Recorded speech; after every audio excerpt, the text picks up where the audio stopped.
በአንድ ወር ውስጥ ወደ መቀሌ እንገባለን። የቀረው ኃይላችን መሰብሰብና ጥቃት መሰንዘር ብቻ ነው ያለው ጀነራል። በትግራይ በኩል እየታየ ያለው ከፍተኛ የውትድርና ስልጠና እንዲሁም ሰሞኑን አዲስ አበባ መቀመጫው ያደረጉት ጀነራሎች ያሰሙት ንግግር በተመለከተ በዛሬው ዕለት እንቃኛለን። የኢትዮጵያውያን የሞት ቅጣትም እንደቀጠለ ነው።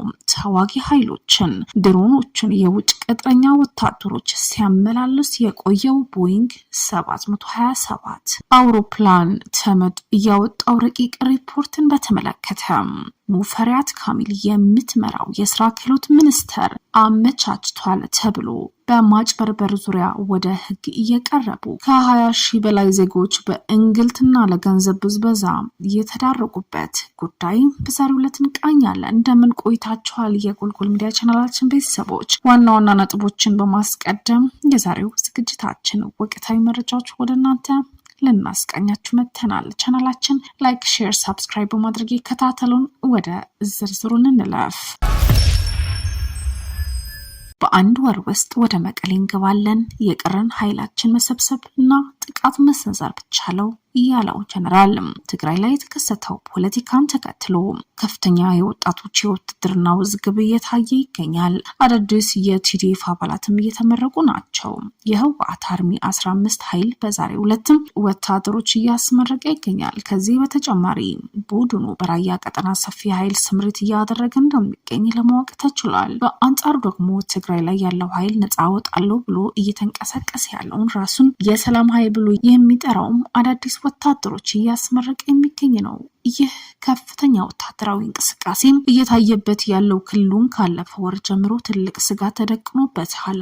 እርስ በርሱ ለመታኮስ ዝግጅት እያደረገ ያለው ይህ ሁለት ኃይል አንዱን ለማፍረስ ሲሯሯጥ ቢታይም ከአንድ ማዕፀን የወጡ እነዚህ ኃይሎች እርስ በርስ ብረት ሲማዘዙ ማየት የብዙዎችን ቅሬታ እያስነሳ የሚገኝ ነው። ሰሞኑን በታየው አንድ መድረክ ላይ መሸነፋቸው አይቀሬ ነው፣ እናሸንፋቸዋለን፣ ኃይላችንም እያሰማራን ነው ሲል የተደመጠው ከትግራይ ኃይሎች በመለየት ከአፋር ክልል ጋር በሚዋሰን አካባቢ የራሳቸው ሰራዊት የገነቡ መሆናቸው የሚናገሩት ብርጋዴር ጀነራል ገብረ እግዚአብሔር በየነው ዳንጥሩ ትግራይ ላይ መቀመጫው ያደረገው ስርዓት ሳንደመሰስ ሳንተኛም ሲሉም እየተደመጡ ናቸው። ትግራይ ክልል ከአፋር ጋር በሚዋሰንባቸው አካባቢዎች እንደሚንቀሳቀሱ የሚነገርላቸው በተለምዶ ሀራ መሬት፣ ነፃ መሬት ተብሎ የሚጠሩ ታጣቂዎች ከትግራይ ኃይሎች ተነጥለው የወጡ ናቸው። እነዚህ ታጣቂዎች በዶክተር ደብረጽዮን ገብረ ሚካኤል የሚመራው የህወሓት ክንፍና ድርጅቱን የሚደግፉ የትግራይ ኃይሎች አዛዞች ከስልጣን ለማስወገድ ወደ አፋር ክልል ሄደው መደራጀታቸው ይታወቃል። ይህንን ተከትሎ ከፍተኛ እንቅስቃሴ ሲያደርጉም የሚታይ የነበረ ሲሆን ጀነራሉ እንደተናገረው የኛ ኃይል ይህ ብቻ አይደለም፣ ብዙ ተጨማሪ ኃይል አለን፣ ትልቅ ጎርፍ ይዘን ነው እየመጣን ያለ ነው ሲል የተደመጠ ነው። በአንጻር ደግሞ በቅርብ ጊዜ መቀሌ እንገባለን፣ የቀረው እዛ ያለው ኃይል መምታት ብቻ እንጂ ያለን አቅም በወር ውስጥ መቀሌ ድረስ የሚያስገባን ነው ሲል የተደመጠው ጀነራል ጻድቃን በፖለቲካ አሸንፈናል፣ የቀረን ሰብሮ መግባት ብቻ ነው ሲል የህወሓት ጋር የሚያደርጉት ገጥማ ማጠናቀቃቸውን ሲተነትኑ ይታያሉ። ይህ ስጋት የተደቀነበት የእርስ በርስ ጦርነት አሳሳቢነቱ እየጨመረ ሲሄድ በሁለቱም ኃይሎች ጠንካራ እንቅስቃሴ እየተደረገ መሆኑን ከሌሎች የትግራይ ሰራዊት አመራሮች ጋር ያላቸው ልዩነት በንግግር ለመፍታት ሞክረው እምቢ እንደተባሉ የሚናገሩት ጀነራሎቹ የተወሰኑ እርምጃዎች መቃወማቸው በመቃወም ሁኔታዎች በወሩ ውስጥ ጠናቀቃል ሲሉም እየተደመጡ የሚገኙ ናቸው። ኢትዮጵያውያን የሞት ቅጣት እንደቀጠለ ነው። በሳውዲ አረቢያ የታሰሩ ኢትዮጵያውያን ስደተኞች የድረሱልኝ ጥሪ ሲያሰሙ ከሞት የሚያስጥላቸው አካል ጠፍቶ በየተራ በሞት እየተቀጡ ናቸው። በቅርቡ የተፈጸሙ የሞት ቅጣት እንዳይቀጥል ከየአቅጣጫው ጥሪ የቀረበ ቢሆንም ሳውዲ አረቢያ 5 ተጨማሪ ኢትዮጵያውያን ገድላለች።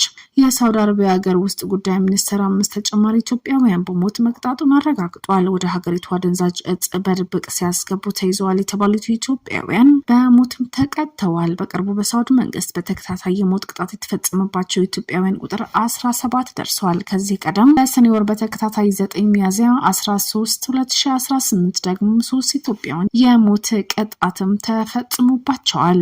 የሳውዲ ሀገር ውስጥ ጉዳይ ሚኒስቴር በመግለጫው የጸጥታ አካላት ወንጀለኞች በቁጥጥር ስር ውለው ባደረጉት ምርመራ ጥፋቱን መፈጸማቸው በመረጋገጡ ክስ እንዲመሰረትባቸው ተደርጓል። የፍርድ ቤቱ ውሳኔ ላይ ይግባኝ ተጠይቆ የነበረ ቢሆንም የጠቅላይ ፍርድ ቤቱ ብይኑን በማጽ መጽናቱና በሸሪዓ ህግ መሰረት የንጉሳዊ ትዕዛዝ ተፈጻሚ እንዲሆን መደረጉም ተገልጿል። ቀደም ሲል ሐሚስ ሙሻይት በተባለው እስር ቤት ቢያንስ 63 ኢትዮጵያውያን ከአደንዛዥ ዕፅ ጋር በተያያዘ የሞት ቅጣት ጋረጠባቸው መግለጹም ይታወሳል። እንደ ሁማን ራይትስ ዎች ያሉ የዓለም አቀፍ የሰብአዊ መብት ተሟጋች ተቋማት የኢትዮጵያ መንግስት በዲፕሎማሲ ጫና ዜጎች ከሞት እንዲያስጥል ጥሪ ማቅረቡ ይታወሳል። መንግስት የተቀበለውን ጥሪ ተከትሎ የዜጎችን ደህንነት ለመጠበቅ ጥረት እያደረገ መሆኑን የገለጸ ቢሆንም በተደጋጋሚ ጥሪ ከቀረበ በኋላ 14 ኢትዮጵያውያን በሞት ተቀጥተዋል። አሁን የመገናኛ ብዙሃን ከ200 በላይ ኢትዮጵያውያን በሐሚስ ሙሻይት በተባለው የሀገሪቱ እስር ቤት የሞት ቅጣታቸው እየተጠባበቁ ይገኛሉ። የኢትዮጵያ ውጭ ጉዳይ ሚኒስትር በቅርቡ ባወጣው መግለጫ የሞት ፍርድ የተፈረደባቸው ስደተኞች በሚመለከት ከሳውዲ ባለስልጣናት ጋር በቅርበት እየሰራ መሆኑ አስታውቋል። ይሁን እንጂ ሳውዲ ያሰረቻቸው ኢትዮጵያውያን በማይረዱት በአረብኛ የተጻፈ ወረቀት እንዲፈርሙ በማስገደድም የሞት ቅጣት መጣሏን ቀጥላለች።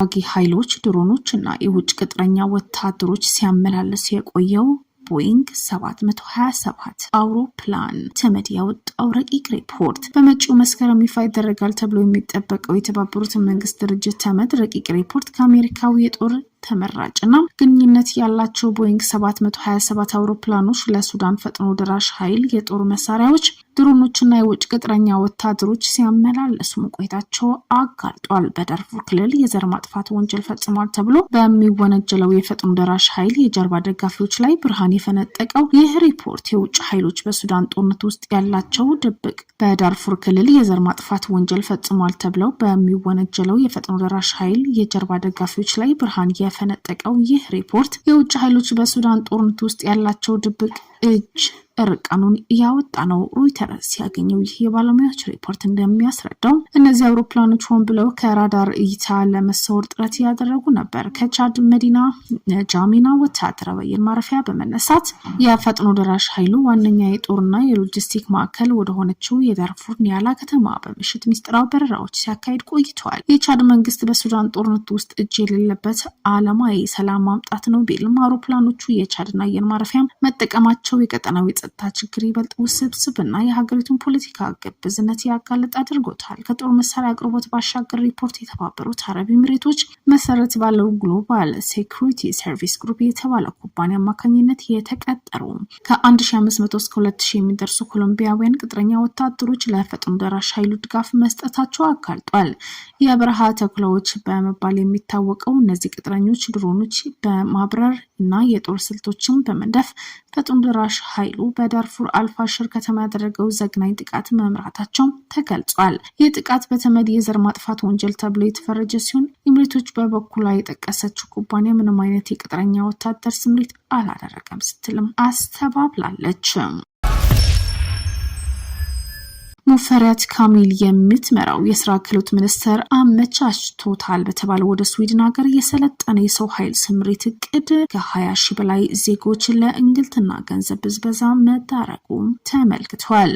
መዳረጋቸው በተመለከተ ህጋዊ አሰራር ወደ ጎን በመተው በግል ጥቅም በተደለሉና በቅርብ ቁጥጥር ስር በዋሉ የሚኒስትሩ ኃላፊዎች ጣልቃ ገብነት ምክንያት ዜጎች ያወጡት ገንዘብ ሳይመለስላቸው የጠበቁት የስራ እድል ሳያገኙ ቀርተዋል። የስራ ክህሎት ሚኒስቴር ለሀገር ውስጥም ሆነ ለውጭ ሀገር የስራ ስምሪት በህጋዊ መንገድ ማመቻቸት ከጀመረ ወደ 5 ዓመታት ገደማ ሆኖታል። ይህንን ተከትሎ ዜጎች በየወረዳቸው የሚገኙ የሚኒስትሩን ጽህፈት ቤቶች የጣት አሻራ በመስጠት መለያ ኮድ በመቀበል ተመዝግበው ነበር።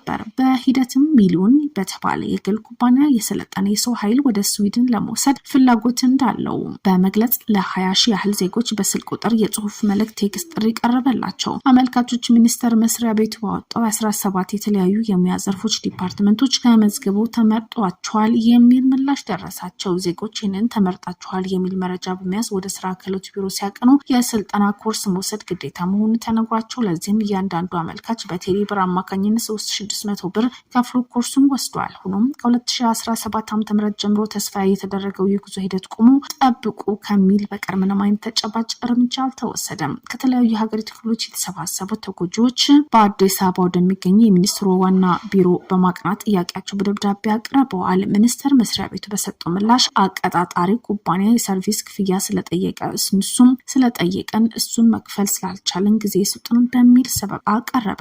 ዜጎቹ ከ2017 ዓ.ም ጀምሮ እስከ ዘንድሮ 2018 ድረስ በአጠቃላይ 4 ጊዜ ወደ ጉዛችን ይሳካ አሊያም ገንዘባችን ይመለስ የሚል ደብዳቤ ቢያስገቡም ሰሚ ጆሮ አላገኙም። ከዚህ ውዝግብ ጀርባ ያለው ዋነኛ ችግርም ከቅርብ ጊዜ ወዲህ በሙስና ወንጀል ተጠርጥረው በህግ ቁጥጥር ስር በዋሉት በሚኒስቴር መስሪያ ቤቱ ከፍተኛ ኃላፊዎች አቶ ብርሃኑ አለቃና አብርሃም አስራት የተፈጠረ መሆኑ ተጋልጧል። የስዊድን ሀገር ኩባንያ ኢትዮጵያ ተወካይ የሆኑ አቶ ቢኒያም ፍቃዱ በተደጋጋሚ እንዳስረዱት የኩባንያው ፍላጎት ሰራተኞች በጥሩ ትምህርት ደረጃና የስራ ልምዳቸው ላይ ብቻ ተመስርቶ በነፃ ውድድር መመልመል ነበር። ሆኖም በስራ ክህሎት ሚኒስቴር በኩል ጉዳዩን እየመሩ የነበሩት አቶ ብርሃኑ በራሳቸው መንገድ መርጠው በጉቦና በዘመድ አዝማድ የፈለጉትን ሰው ብቻ በመላክ ጥያቄ አቀረቡ። ኩባንያው አሰራሩ በህግና ከሙያ ስነ ምግባር የጸዳ መሆን እንዳለበት በማሳሰብ የባለስልጣናቱ የሙስና ጥያቄ ውድቅ በማድረጉ በሁለቱም ወገኖች መካከል መግባባት ሊፈጠር አልቻለም። በዚህ ምክንያት የስምሪት ውሉ ሙሉ ሊቋረጥ ችሏል። ይህ በህግ ወጥ ስልጣን ኩባንያ መካከል የተፈጠረው አለመግባባት የብዙ ሺህ ዜጎች ህይወት፣ ጊዜና ተስፋ አበላሽቷል።